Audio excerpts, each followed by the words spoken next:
tu aimes ce que je fais, mets un pouce bleu. Et si tu veux t'abonner, n'oublie pas de cliquer sur la cloche, comme ça tu auras les notifications pour mes prochaines vidéos. Allez, merci d'avance. Bonjour à tous, c'est Electron Libre, je fais cette vidéo un peu à l'arrache, c'était pas du tout prévu que je fasse une vidéo aujourd'hui, mais figurez-vous qu'il m'est arrivé une sacrée aventure puisque je suis parti faire un road trip en Normandie aujourd'hui, donc j'ai fait en tout pour l'instant 440 km et je suis donc allé sur la côte et j'ai décidé d'aller me charger à Amiens. Donc j'arrive à Amiens et le chargeur ne voulait pas charger ma voiture, ça n'était équipement non prêt et ça ne chargeait pas. Donc bon, il me restait 120 km d'autonomie, donc je me suis dit je vais aller à Senlis, il y a peut-être un problème avec le chargeur. Et Senlis étant à 93 km, je me suis dit 120 km d'autonomie pour en faire 93, ça va le faire. Donc je suis parti et je suis arrivé à Senlis avec 34 km d'autonomie restante. Je branche la voiture et ça ne marchait pas non plus. Donc là j'ai pas eu le choix, j'ai appelé l'assistance Tesla qui a répondu rapidement, en 3 minutes j'ai eu quelqu'un. Ils m'ont expliqué des manipulations à faire, donc j'ai fait des reboots, j'ai fait une coupure d'alimentation générale, rien n'y faisait. On a essayé 4 bornes différentes, rien n'y faisait. Donc la voiture ne charge plus. Et donc ils m'ont proposé 2 solutions, soit la dépanneuse, soit tenter de rejoindre un chargeur AC pour brancher en AC et voir ce qui se passait. Le problème c'est que le chargeur AC le plus proche est un destination tout charge à 22 km de là et que si jamais ça n'avait pas marché, je ne pouvais plus rentrer. J'ai donc décidé de rentrer chez moi avec la voiture, sachant que j'habite à 50 km du chargeur et que j'avais 34 km d'autonomie. Si je fais cette vidéo, c'est parce que je ne suis pas chez moi. Je suis à Clé-Souilly, il me restait 1 km d'autonomie et comme vous pouvez le voir, je suis en train de charger sur la borne Lidl qui m'a sauvé la vie. C'est branché, mais comme vous pouvez le voir, c'est branché en type 2. Parce que la combo CCS ne fonctionne plus. Donc on a été coupé parce que j'ai oublié de me mettre en mode avion et là je filme avec mon téléphone portable puisque je n'ai pas mon matos sur moi, j'avais pas du tout prévu de faire une vidéo aujourd'hui. Donc désolé pour la qualité qui sera pas au top, mais tant pis. Donc là on peut voir que je charge en type 2 parce que le problème, alors c'est vert, hein. Vous voyez, je suis pas en panne. Je suis arrivé avec 1 km d'autonomie, il fallait en avoir. Hein. Le chargeur est à 40 km de Senlis et j'en avais que 34. Donc j'ai dit, je vais faire de l'éco-conduite et je vais y arriver. Donc je peux vous dire que j'ai fait de l'éco-conduite. Hein. Le Pulse & Glide, ça marche très bien avec une Tesla. Je vous montrerai l'astuce. Et donc je suis arrivé à cette borne miraculeuse et ça fait 15 minutes que je charge, donc en AC, du coup à 11 kW. Je suis très content d'être arrivé là parce que là ça fait en 15 minutes j'ai récupéré de quoi faire 20 bornes. C'est pas rapide, mais j'habite à 10 km d'ici, donc ça y est, je suis sauvé, je peux rentrer chez moi. Et ça veut dire aussi que chez moi je vais pouvoir me brancher. Je vais vous montrer, voilà. Hop. Je vais pouvoir me brancher, ça fonctionnera. Voilà. Et donc demain, ils m'ont dit que si ça marchait en AC et que je pouvais rentrer chez moi, il n'y avait pas besoin d'assistance du coup, mais que la voiture va aller à l'atelier et je vous tiendrai au courant évidemment de la suite de cette petite aventure. Hein. La voiture électrique, c'est l'aventure. Hein. Là pour le coup, c'est la première fois en 5 ans que je tombe en panne avec une Tesla, parce que là c'est réellement une panne en plus bloquante.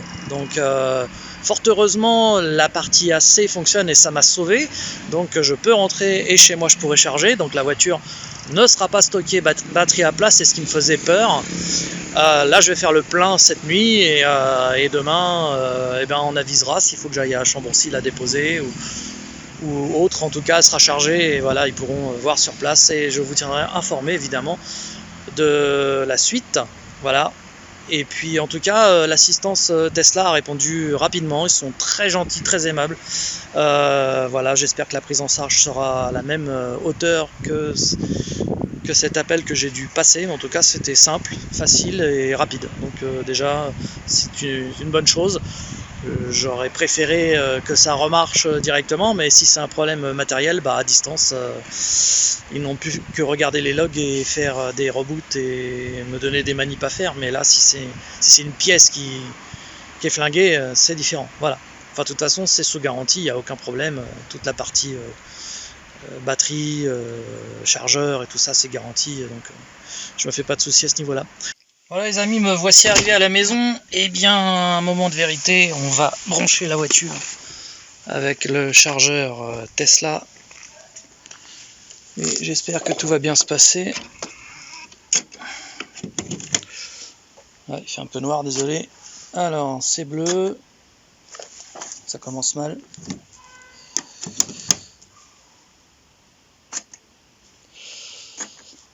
D'accord, bah là ça commence mal, ça veut pas charger. Ah, ça y est. Si, ça y est, ça charge. Ouf. J'ai eu peur un instant, parce que si ça avait pas voulu charger chez moi, là j'étais très mal. Donc, ça charge. Alors, voyons voir.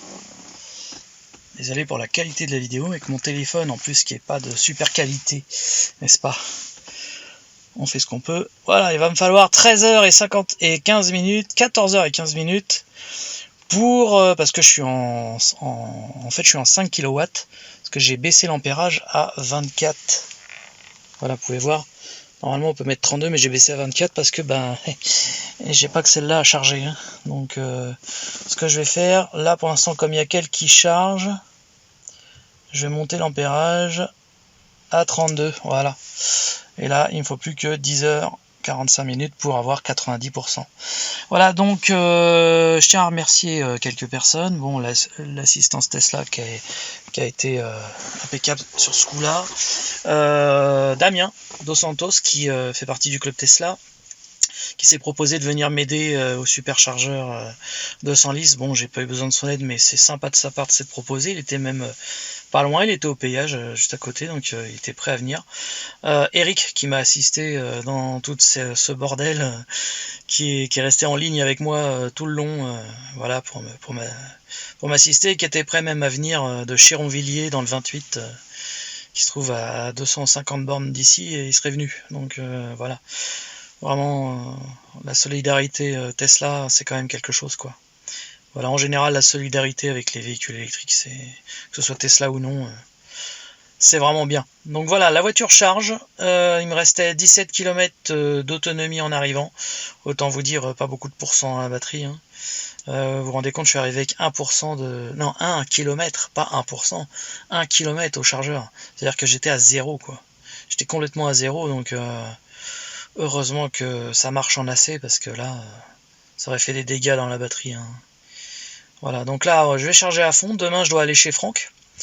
Donc, je sais pas si demain, ils vont prendre la voiture en charge ou pas, j'en sais rien. Mais en tout cas, moi, il faut que j'aille chez Franck, donc j'ai besoin de la voiture. Donc, en tout cas, en allant chez Franck, lui, il a des chargeurs AC, DC. On va faire des tests. Pourquoi pas nettoyer les connexions? Peut-être que ça va régler le problème, je ne sais pas. En tout cas, on verra bien. Voilà, en tout cas ça charge. Et je vous remercie les amis, je vous tiendrai au courant de la suite, comme je le dis déjà tout à l'heure. Et je vous dis à très bientôt pour de nouvelles vidéos sur Electron Libre. Salut à tous.